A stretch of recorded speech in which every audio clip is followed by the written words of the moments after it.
Hi guys, I'm Doritos, and today I'm going to be taking you guys through everything that you need to know about left stick dribbling. Left stick dribbling fundamentally is very simple. It's just about holding different buttons while you're doing the same thing on the left stick to get different outcomes.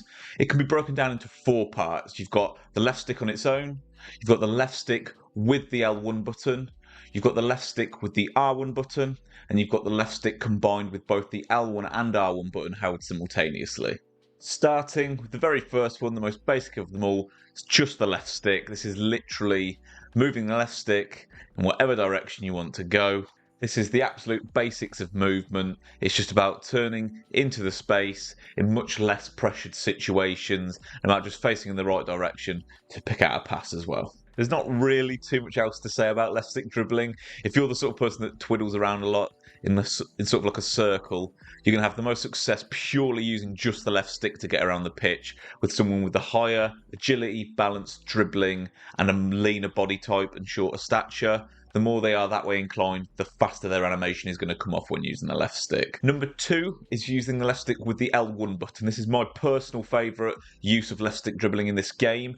The most popular is probably the R1 dribbling, but I'll get into why the L1 is my favourite. With L1 dribbling, I want you to think of this as your way of baiting the opponent in. That's the main purpose of this kind of dribbling. And the reason it's that is because if you look at this on L1 dribbling, you notice how tight that ball is to my feet.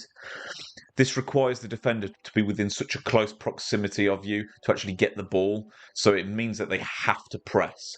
Once a defender presses, it enables you to do skill moves, speed boosts. There's a lot of different things that you can do off of these. On top of that, because you are able to change direction so quickly with this, it's excellent when you're in and around the box and you're just wanting to bait one way to shoot and then you can go the other. A defender can't track back and forth as quick as you can turn left and right with the L1 dribbling, which is why it's really effective in the box. Now, I speak about L1 dribbling as a way to bait the defender in, so that could be a case of just holding back, dragging the defender in, and sombreroing them. It could be a case of going down the line like this, waiting for them to pressure, and then doing a speed boost. If you don't know how to do the speed boost, when you're holding L1 and running in this direction, as soon as you let go of L1, just press the sprint button. And as long as you time it correctly, you'll get this really nice burst of pace. So that wasn't it there. Let me just try and get back a little bit. So here, speed boost. You know how fast that animation comes off as I burst into the space there? That's what you're aiming for with those. But you can mix it up as well. You could be sprinting. You could slow it down, bait him in, speed boost away. All of these work. It's just a case of practicing it, chaining it together, mixing it up is the main thing. But L1 dribbling, it's all about baiting the opponent in. You can use it to go around them still. It's still useful in that regard. The ball is so tight to your foot, like I said, they've got to get so close to you to get it off as he comes in. L1 dribble around him. See how tight that was to Mbappe's foot. It's just super effective. That's my personal favourite. This was requested on a previous video, and what you're probably seeing me do with the left stick dribbling is likelihood a combination of sprinting, bringing in the L1 dribbling. That is what I'm doing most of the time, and it's super effective because the ball's so tight to your foot, you're able to explode off of it, and it's great to change skill moves with it as well. Next, we'll be talking about R1 dribbling with the left stick. So R1 dribbling is very popular this year because you get very fast animations in the direction that you press the stick. So if here I want to go back, see how quickly he turns around. If I want to go left, it's just a very, it's subtle in a way, but if I show you it, if I just turn with the left stick, then I show you it with the right stick, see how it's just that bit snappier? That's why it's good around the box. My favourite way to use this when someone's on my shoulder and I want to go back and back inside like that. It really, really baits an animation out of the defender. I'll show it again. So when he gets close, I'm going to go back into the left. And there we go, and we've gotten around them. That's the way I use that one the most. I don't use this too much, but with this one, it's all about just cutting inside like that with the R1 dribbling with the left stick. We could go the other way. So as he comes in, I'll just R1 dribble to the left. And there we go. We get around him. I'll go back into the right. That's my personal favourite though, when you just sort of bring it back and then go around them. It just seems to work every time. I'll do it again here, and again here. Do it again as he comes in. It's just a very, very consistent way to manoeuvre.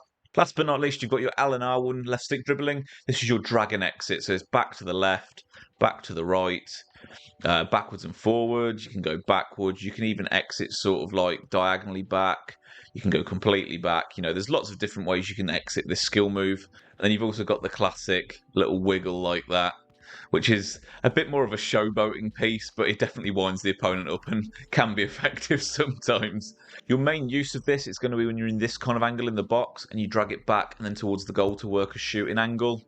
And then the only other place I tend to use it, which isn't as common, is if I've got a defender on me, I often go backwards and then forwards. Defender will often commit one side or the other based on where they think you're going to go. So if you just go forwards, it often trips them out because they don't expect you to literally just head towards them. So that is another effective use of that one.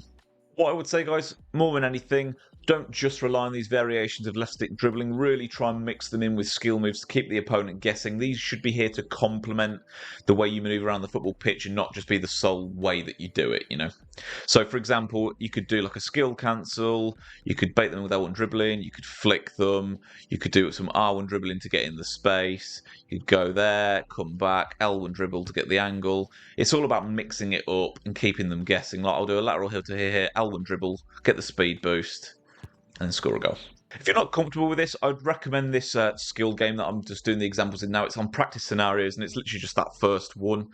Obviously, with an AI defender, it's a little bit different to facing a person, but it's all about just getting the buttons and the combinations into your fingers. If you're not sure of anything, or I'd say I did something in this video that you're not quite sure what it is you need to press in order to pull it off, just let me know down below. I'm more than happy to help you guys out. That's what these videos are all about. If you did make it this far, guys, I really appreciate your time and I hope this helps. If you did enjoy the video, please subscribe to the channel if you haven't already and turn your bell on. Take care, guys.